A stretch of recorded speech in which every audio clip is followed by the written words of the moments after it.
Are you ready, kids? Hey, everybody, it's Friday again. Going to pick up where I left off last week talking about Egypt, or we'd finished talking about the people of Mesopotamia, and we stopped when we got to Egypt. But if Google Meet keeps telling me all kinds of stuff, let me get this pulled up here. This should be where we left off. Like I said, finished up talking just a little bit about the Epic of Gilgamesh. I really can't wait till we get back to school in person, just simply because, again, you all are watching these videos and they might seem like they take forever, but seriously, if I do like a half-hour video, like in the half-hour video, I covered several days worth of lecture there, so I really condensed, like, I don't know, 3, maybe even 4 hours of stuff. I've had to cut a lot of the extra stuff that I talk about out of my of these lectures, just to keep them as short as possible. And again, I feel like I'm shortchanging the Egyptians because I'm going to be cutting a lot of stuff out of, the additional stuff that I add into just what's in the notes. So, because I feel like I'm just reading the notes off if I don't add some stuff in. But here we go. With the Egyptian civilization, just like we talked about with the Mesopotamians, ancient Egypt, all of these ancient civilizations that we talk about here in the first chapter, first 2 chapters, they all, well, honestly, you can go even farther than that as we get into talking about the Greeks, as we get into talking about the Romans. Those civilizations tend to pop up around sources of running water. That wasn't listed as one of the 6 characteristics of a civilization, but you have to have a source of fresh water that's going to be enough to sustain whatever population ends up gathering in that area. So you saw that with Mesopotamia. You had the Tigris and Euphrates rivers, the 2 rivers there in what tends to be a very arid part of the world. Having those 2 sources of fresh water, that's what allowed the area in between, which becomes Mesopotamia, to be also referred to as the Fertile Crescent. Now, Egypt had the Nile River, and one thing that the Nile is very well known for is its flooding. Unlike Mesopotamia, where with Mesopotamia, the issue with flooding was that it was unpredictable. They didn't know when the floods were going to happen. With the Nile, with very little variation, for hundreds, for thousands of years, the Nile flooded like clockwork every season. We're talking maybe being off by a week, 2 weeks at any given point in history. And what happens is, if you follow the mouse here on the map, because it's below the equator, the headwaters where the Nile starts below the equator, it flows north, being south of the equator. So up here in the not the Hindu Kush Mountains, but there was an ancient kingdom. You have Nubia. You also had the kingdom of Kush down south of Nubia. But in the mountains here, south of the Sahara Desert, that's where the Nile comes from. And as it flows over 1,000 miles to empty out into the Mediterranean Sea, the Egyptian people lived in various spots all along the Nile. But the thing is, the fact that you have the Nubian Desert here to the east, and also mountains blocking the passage to the Red Sea. You have the Sahara Desert, the largest desert in the world, to the west of the Nile. The Egyptian people, they really couldn't, you couldn't spread out. You've got deserts or mountains on both sides of the Nile. The Nile truly is a lifeline. It is a readily available source of fresh water, with desert on both sides, especially as you get into Upper Egypt, the southern part of the Egyptian kingdom.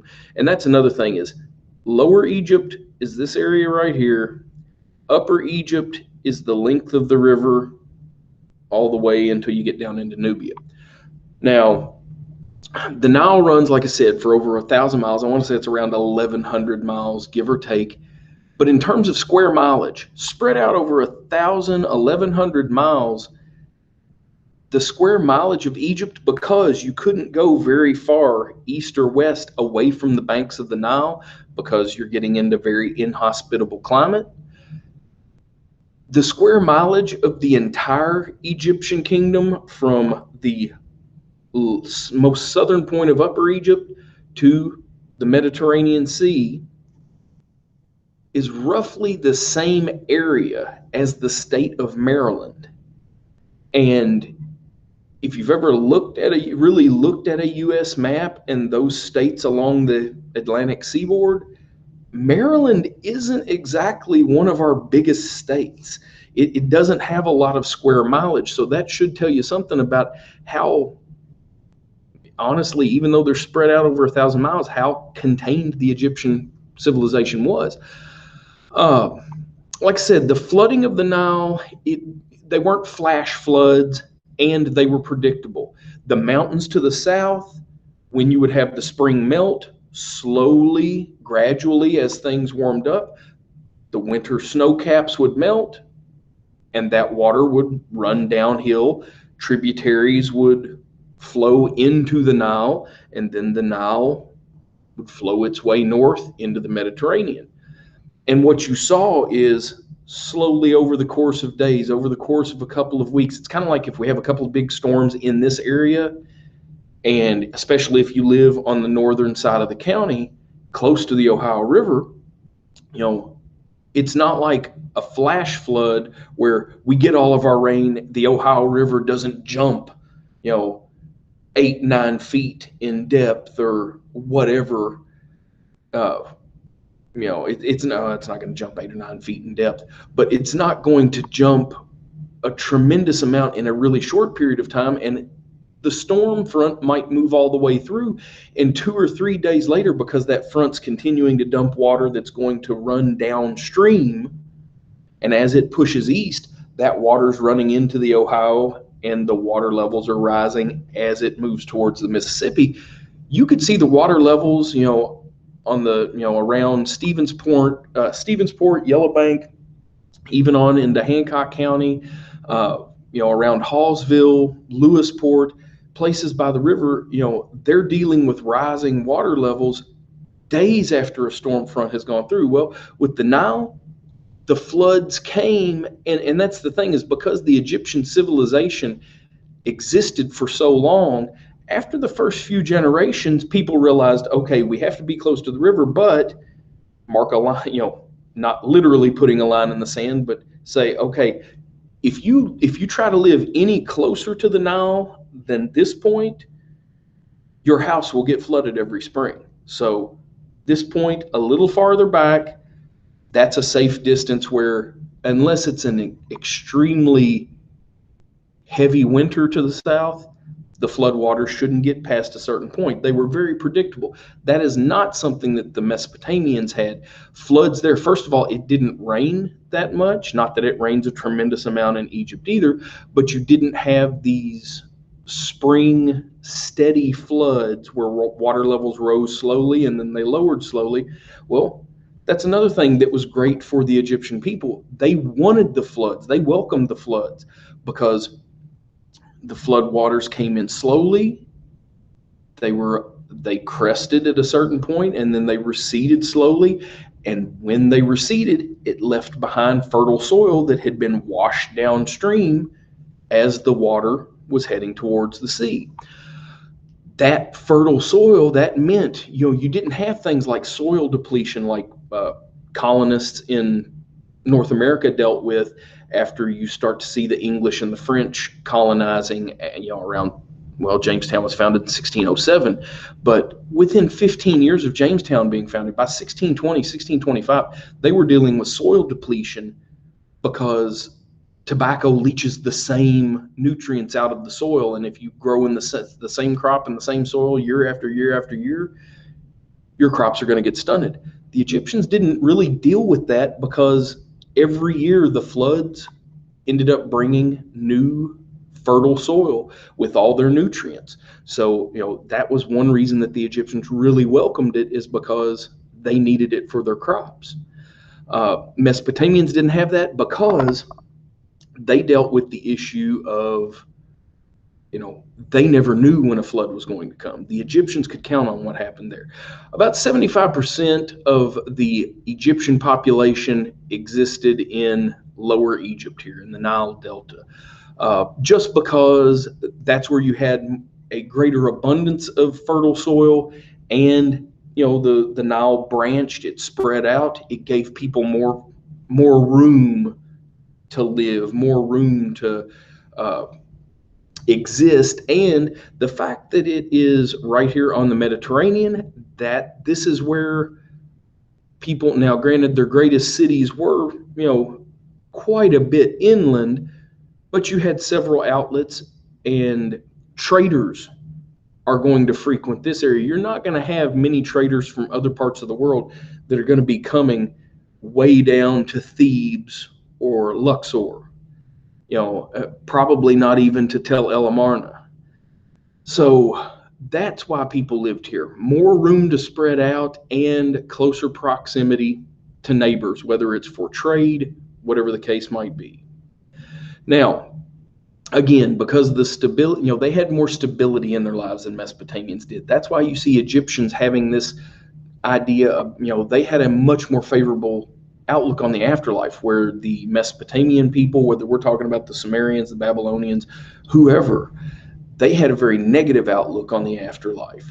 They didn't believe in heaven or hell.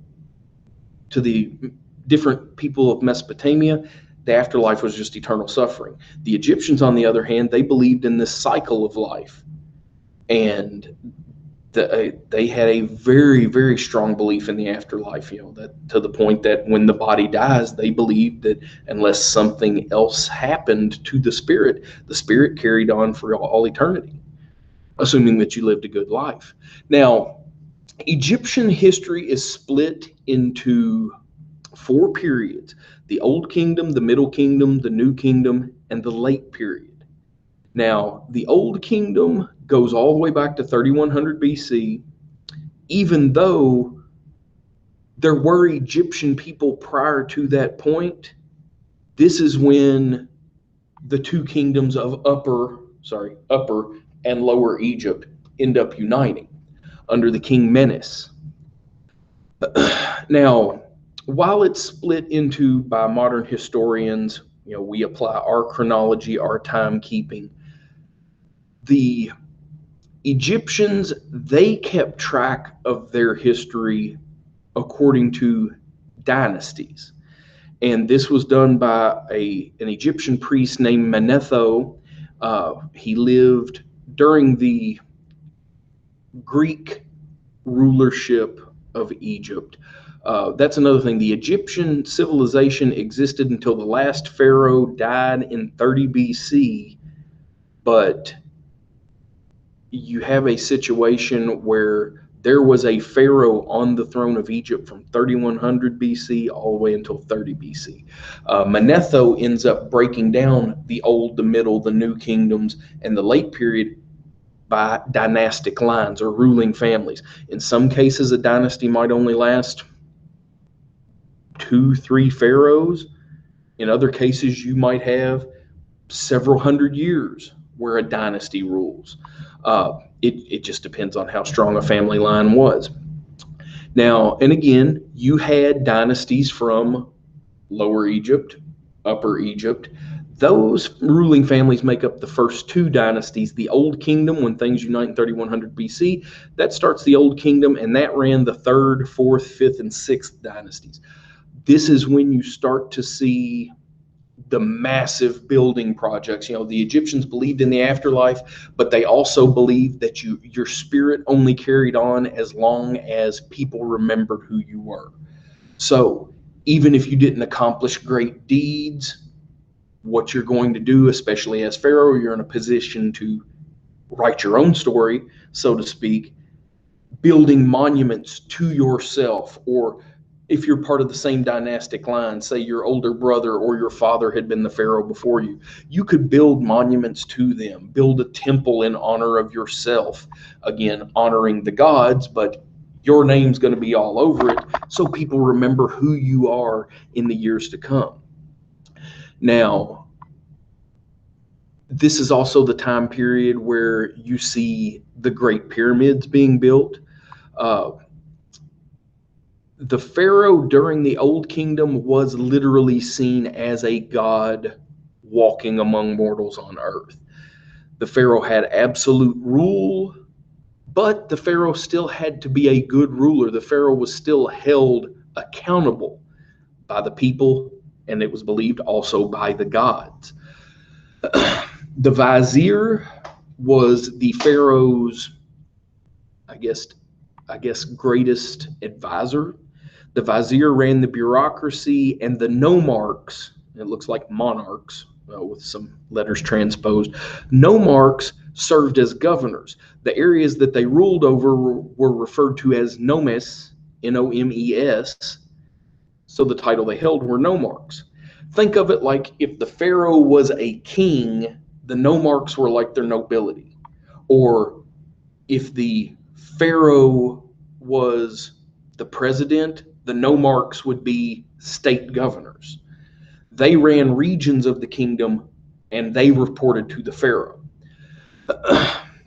Now, you look in the book, and if you see, let me roll back here.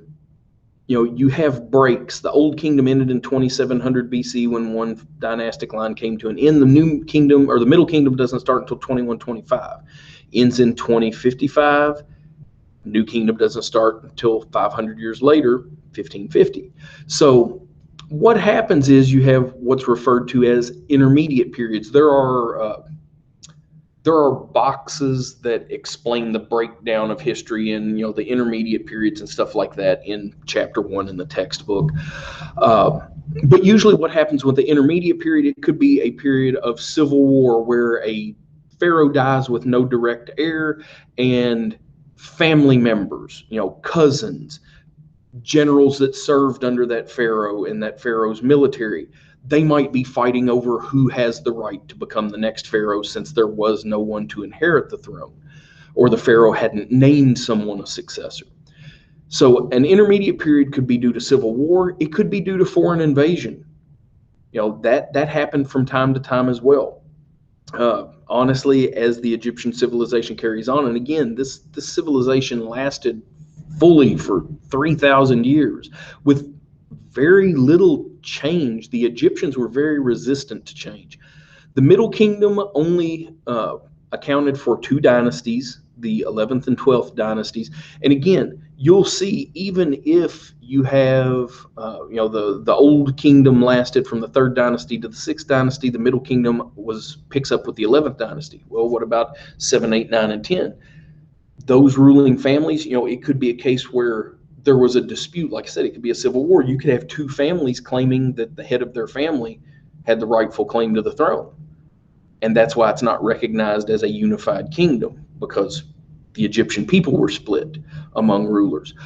You might have 5 or 6 different people claiming to be king, or it could be that there was a foreign invasion, say, and I'm just throwing this out there. I'm not saying this happened in the first intermediate period, but say the Hittites invaded from the northeast. They come down into Egypt, and what you do is you have a situation where there is still a dynastic line. There is still someone who holds the title of pharaoh, but the pharaoh's not really in charge. The Hittites or the Assyrians or whoever has invaded, they're the ones that are actually in charge. Sometimes you would have a foreign invader that would take the title of pharaoh, like Alexander the Great did when he led his Macedonian and Greek army into Egypt, took it away from the Persian Empire. He took the title of pharaoh instead of saying now Egypt is under the control of the king of Macedonia. He took the title of pharaoh. He dressed as an Egyptian. He learned the Egyptian language. He stayed there for about 5-6 months, and then he headed out, and he never went back to Egypt. But he adopted Egyptian culture. He adopted their political title, and it made the Egyptians a little more accepting because he wasn't trying to force his culture on them. You'll see that some more successful conquerors do things along those lines as opposed to subjugating their people. You can catch more flies with honey than you can with vinegar. Now, during the Middle Kingdom, even though it didn't last for very long, the Egyptians in the Middle Kingdom, they looked at this, or Egyptians overall looked at this period in Egypt's history as the Golden Age. Very stable. There would be minor problems, there always are, but when you look at stuff that happened in the Old Kingdom, stuff that happened in the New Kingdom, or the late period, the intermediate periods, the Middle Kingdom was looked at as very peaceful, or at least a period of peace when things were tumultuous on either side of the Middle Kingdom, before or after. During the Middle Kingdom, the view of the Pharaoh had changed. The Pharaoh wasn't looked at as a god king on earth anymore. Now the Pharaoh was more of a representative, I guess you might say, of the gods, someone that the gods spoke through, and he was to protect, he was to guide the people of Egypt, as opposed to this is one of the gods on par with Osiris or Horus or Bast. They didn't look at the Pharaoh as a god anymore by the time you get to the Middle Kingdom. And as we move forward, and a lot of this has to do with, as time goes on and you do have civil wars where multiple people claim to be the Pharaoh, if the Pharaoh is supposed to be a divine being, a god on earth, if you have three people claiming to be the Pharaoh, they can't all be gods and goddesses. This is also the period, because of the stability, you start to see Egypt expand into other areas. They start to expand their borders into, what we would consider now the Middle East, at least getting closer to, say, what would be modern day Saudi Arabia today. They push farther to the south. I showed you the map before. They started expanding south towards Nubia, and that's what drew the length of the Nile River, having Egyptians settled all the way down into the south where the mountains were, where the Nile started. In terms of the breakdown of Egyptian society, whether he was looked at as a god or not, theoretically, the Pharaoh owned everything in Egypt. When I say owned all of Egypt, every physical object in Egypt belonged to the Pharaoh. Any gold, now granted, they didn't place the same value on gold that we do. They used gold mostly for decoration, and you see that in civilizations all over the world. They look at gold because, ooh, it's shiny, it's pretty. Some civilizations didn't place any importance on gold because it wasn't functional. It wasn't a strong metal. Therefore, they didn't place a lot. Iron was much more functional, was much more useful once it was discovered. So gold ends up being used as coinage because it's not really useful for anything else. The only reason gold is worth anything is because we say it's worth something. But the Pharaoh theoretically owned everything in Egypt. That includes the people. So whenever you look back in, say, the Bible, and the Hebrews, the original Jewish people that wrote the earliest books of the Old Testament, when they refer to the people of Egypt as the Pharaoh's slaves, that's not exactly true. They weren't slaves the same way that Americans would think of slavery when you hear the word. Everyone in Egypt worked for the Pharaoh, yes. And if the Pharaoh at the time was building a temple, was building a tomb, then when you weren't busy farming, when you weren't growing your crops, during the off season, even though it might not be cold and snowing, they still have winters.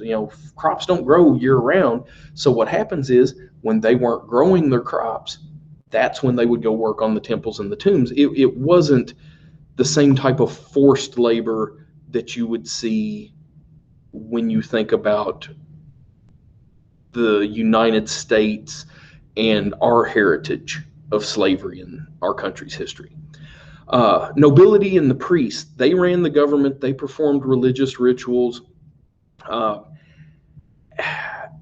In the Old Kingdom, moving into the Middle Kingdom, the high priests definitely held more sway when the pharaoh was looked at as an actual god or goddess. But the nobility ends up becoming more important as that view shifts. Then things start to be more based on political power as opposed to religious importance and the power that gave. Below the nobles and priests, you had merchants and artisans, traders, craftsmen, sold goods all up and down the Nile, traveled to other regions, traded with other cultures, other societies, brought those goods back into Egypt. And at the bottom, while they weren't slaves as we might think of it, farmers were generally subsistence farmers. What they grew, what they were able to sell based off their harvest, that got them through the year. They paid taxes with their crops. They were also required to serve in the military during periods, if there was a war, or if you weren't on a building crew, you might be on a patrol, as a soldier, when you weren't busy in the fields. Like I said, also serving as labor on major building projects like you see here. And this photo down here where I'm moving the mouse does not do the Great Pyramids justice, because you can't get the scope of the pyramids by looking at this. This sand dune and these camels and riders that are in the foreground, they are so far away from the pyramids. These things are absolutely massive. The Egyptians had a very strong, even as the belief that the pharaoh was an actual god waned, lessened, it didn't change the spiritual life of the Egyptian people. Egyptians had no word for religion because everything in their life had something to do with their faith, with their religion. It was an aspect of all parts of their life. The sun and the land gods were most especially revered because, to them, these were the forces that controlled the land around them. And if you did not have the favor of the gods, the ecology of this region could be very unforgiving. And that's why the Egyptian people, that's why religion played such a heavy role in their everyday life. Also, again, their belief in the life cycle also led to Osiris, the judge of the dead, being very important. If you have the 6th edition, now again, 9th edition might be a little off, but anytime you see page numbers here in the notes, I'm referring to the page numbers out of the 6th edition. If you have the 9th edition, and I don't provide specific page numbers for the 9th edition of the book, it will it won't be too far off from that page number that I provide in the notes. But Osiris was very important as judge of the dead because, again, he was like the gatekeeper to the afterlife. He's the one that decided whether a soul passed on into the afterlife, or if not, it would end up being destroyed forever. This is one of those parts where I don't have time to really go into more explanation, but this slide and maybe one other slide, this would be an entire hour-long lecture, maybe even going into a second day. I've got certain parts of Egyptian culture, I've got a lot of stuff to talk about. We just, don't have time to do that. And I hate that so much. Maybe if people want to pop into Google Classroom and ask questions or something like that, whenever I have the Euro classes, Google Meet's open. If you want to pop in and ask more questions, feel free to. I would be more than happy to talk about this some more. The pyramids, of course, you always hear about the Great Pyramids, but there are other pyramids throughout Egypt in different areas of the kingdom. And also you have to keep in mind that there are maybe not necessarily that look just like these smooth-sided pyramids, more like the ones down here in the front. Step pyramids appear in different parts of the world. Different cultures had their own pyramid designs. The tomb was massive, and it truly was a symbol of that ruler's power. If you want to project yourself to future generations as a powerful ruler, even if you didn't do anything important as Pharaoh in your lifetime, if you want future generations to see you as being important, if you want them to remember you as important, you have to have a bigger tomb than the last Pharaoh. And it was pretty cutthroat when it came to building your tomb, your monuments. You wouldn't steal from I can't say you wouldn't, but you generally wouldn't steal from other family members, members of your dynastic line. But the previous dynasty, or 2 dynasties back, if they already had limestone cut or sandstone blocks cut, there was nothing wrong with dismantling another dynasty's temples or another dynasty's monuments to repurpose them, because even if you did took some stuff away from a temple that was dedicated to a god or goddess, all you had to do is build your own temple dedicated to that god or goddess, make it bigger, make it better, and theoretically that would keep the gods happier with you. These pyramids here, of course, are referred to as the Great Pyramids at Giza for Snefru, Khafra here in the middle, and Khufu in the background. And then you see the city right there in the corner, way off in the distance. Again, you can't really get a true feel for how massive these pyramids are based off of that picture. In terms of art and writing, Egyptian art was functional. It wasn't just for decoration. Wall paintings, statues of the gods and goddesses, and they would have hieroglyphics, inscriptions all over them. They were strictly spiritual in purpose. Whether it was written on tomb walls, in general, writings on tomb walls told the story of the person that was buried in that tomb. In other sections, other parts of tomb writings,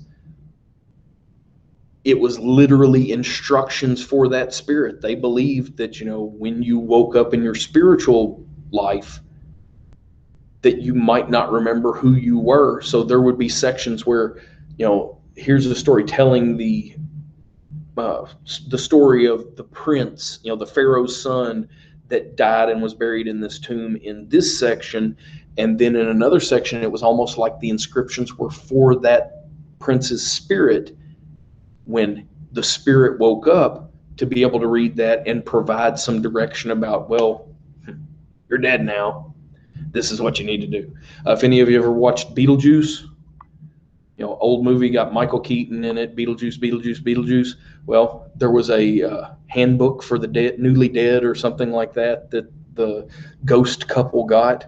Think of it like that. It was an explanation about how to live as a spirit in the afterlife. And that was all written by the priests. Again, writing always had a purpose on mummies. When the body was wrapped up in linen strips, a lot of people don't realize it because they don't show it in like mummy movies. But on the actual mummies, maybe not necessarily the entire strip, but there would be spells, there would be prayers written on those strips of linen as the body is being wrapped in certain areas, because, for whatever reason, there was religious importance tied to it. Now, writing emerged in Egypt during the first or second dynasty. So by the time Egypt united, hieroglyphics already existed.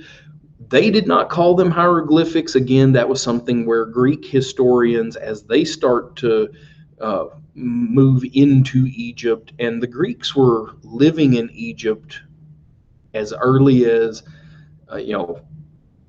500, 600 BC, maybe even before that. They were living alongside the Egyptians well before Alexander the Great ever ended up conquering Egypt. But the Greeks are the ones that gave them the name hieroglyphics. It literally means priest carvings, because the pictographic language that the Egyptians used, it was highly protected. Very few people outside of the priesthood knew how to use it or read it. Now, the New Kingdom ends up lasting the 18th, 19th, and 20th dynasties. During this time, Egypt had become the most powerful empire in the ancient Near East. Now, as time goes by, once you get past the 20th dynasty, you're going to see Egypt fall into a decline, and other civilizations, other societies in the region, they're going to start to grow more powerful. And as they see Egypt start to go into a decline, they're going to see the opportunity to sweep in. Now, one highlight of the New Kingdom that I just want to bring up here is that Amenhotep III, he ended up ruling from 412 to 1375 BC. And his rule is considered the height of the New Kingdom, whereas the rule of his son, Amenhotep IV, is looked at as this is where things start to go downhill. So I don't know that it was Amenhotep III was a great ruler, as opposed to the rule of his son was looked at as such a disaster for the Egyptian people, that's where things start to go downhill. Now, when Amenhotep IV ends up becoming pharaoh, he created, like I've already mentioned, the Egyptians resisted change at all costs. And what happens is he ends up closing temples. He ends up abolishing the old gods. He believed they move away, according to his rule. They were not to worship the old gods anymore. There was only one God. That God's name was Aten. And the Egyptian people were to worship Aten now. The Egyptian people did not like this, but this is the Pharaoh. We have to do what the Pharaoh says. Amenhotep IV changes his name to Akhenaten, which meant servant of Aten. He rededicated all of the temples. He forced the priesthood to adopt the worship of this new god. And it just shows that while a lot of cultures early on were polytheistic, it shows that the concept, and people in Egypt thought this was crazy, only one god to, create and run everything. And Akhenaten, he tried to explain that it wasn't the Egyptian people's fault that they had mistakenly believed in multiple gods for all those years. He said that, where the Egyptian people thought that it was multiple gods and goddesses, it was really just Aten that whole time. And he wasn't mad that they had mistakenly been attributing everything in creation to these different gods and goddesses, but Akhenaten was there to set everybody on the right path. The rule of Akhenaten was in its entirety the length of the worship of Aten in Egypt. When Akhenaten passed away, that's when things immediately start to change. After his death, I believe Tutankhamun, King Tut, I think he was technically a grandson of Akhenaten. Some things you read say it was his son. Other things I've read say he was actually a grandson. But either way, Tutankhamun ends up becoming pharaoh when he's 9 years old. The priest, the vizier, they all kind of get in this child's ear. Of course, whatever he says is law, but he has all of these advisors saying, the Egyptian people don't care for what your grandfather or what your father had done. It's up to you to change this, to make things right, and the people will love you for it.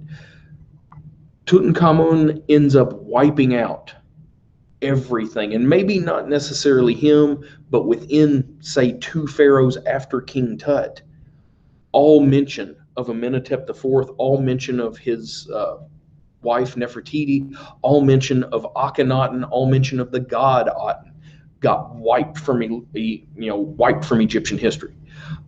Whether it was on tablets, whether it was in wall carvings, whether it was on statues of Amenhotep IV. They'd leave the statue in place, but they would take a hammer and chisel and they would scar the face up to where you couldn't tell who the statue was. Because remember, your spirit only exists in the afterlife as long as people remember you. The mindset was, if we wipe him out of historical existence, then no eternity for him. That was the punishment. I'm not going to talk about daily life here. I usually didn't cover it in class, but in the 6th edition, it's on pages 23 through 26, talking about basic daily life in Egypt. Now, last slide here on the fringes of civilization. It's moving beyond Mesopotamia, moving beyond Egypt, just to talk a little bit. Farming had spread into the Balkan Peninsula, which is where the Greek civilization will start to sprout around 6500 BC. By 4000 BC, it had spread into southern France. At the same time, you had Europeans, similar to Stonehenge, but not Stonehenge yet, building megaliths, nowhere close. Huge stones weighed several tons, but the constructions that were being built were nowhere close to being on par with the complexity of, say, the Great Pyramids. But they were doing this. They were building megaliths 1,000 years before the Egyptians were building pyramids. So it just shows there that even though technology was very far behind, to this day, there are engineers that don't understand how these massive stones were moved, were erected, put into place with the technology that they would have had at that point in history. Stonehenge itself was built after the Great Pyramids would have been constructed. Stonehenge itself, they can't say exactly, and it's not like it was built in a couple of days, but it was built somewhere between 2100 and 1900 BC. Stonehenge, of course, in southern England, 80 standing stones that all weigh around 4 tons each. They were transported, and they can look at the type of stone it is and say, well, there's no granite, or there's no limestone, or whatever type of stone was used. There's none of that in this area. The closest place that this much stone could have come from of this type is from turns out 135 miles away. So those stones had to be transported a long distance. Now, something that you might hear referred to in the next couple of chapters are Indo-European languages or Indo-European groups. Indo-European refers to people that share a parent tongue. We could be talking about Greek, we could be talking about Latin, Persian, Sanskrit, Germanic. The first Indo-European people were based around modern-day Iran and Afghanistan. Northern Iran, southwestern Afghanistan. Those that end up settling in Asia Minor, which we're talking modern-day Syria, modern-day Turkey, those would become the first Hittite kingdom. And like I said, that's something that you would see as you read through chapter 1, and you see the Egyptians are going to come into contact and at times conflict with the Hittites. The Hittite Empire formed in that area in the Eastern Mediterranean around modern-day Turkey, around 1400 BC. So, quite a bit after the Mesopotamian cultures. That would have been maybe after the fall of the first Babylonian Empire. But, the Egyptians, they're right in the middle of the 3,000-year span of their civilization's history. The first Indo-Europeans, the Hittites were the first Indo-Europeans to use iron. They used it when they fought with the Egyptians until Ramses II worked out a treaty, because Ramses II saw that the Hittites would be a major threat to his kingdom with their better materials, better armor, better weapons than the bronze that the Egyptians were using at the time. By the time you get to 1190 BC, Hittite power had come to an end. That's another thing you see where you have the stability and you have 3,000 years of Egyptian culture. In Egypt, you move just a little bit to the northeast back to Mesopotamia, and we've already talked about the King Sargon and the Akkadian kingdom. You had before that you had the Sumerian city-states. You have the rise of the Babylonian Empire. We're talking about the Hittites. By the time we get into next chapter, we're going to talk about the Assyrians, the Chaldeans, or the Neo-Babylonians. We're going to talk about the Persians. In Mesopotamia, that's another thing. You didn't have the stability socially either. You had a lot of upheaval. One group comes into power, they might be in power for 180 years. They might, you might have another group that's in power for 250 years. You might have a group like the Persians, who were the most powerful empire in the world for about 500 years.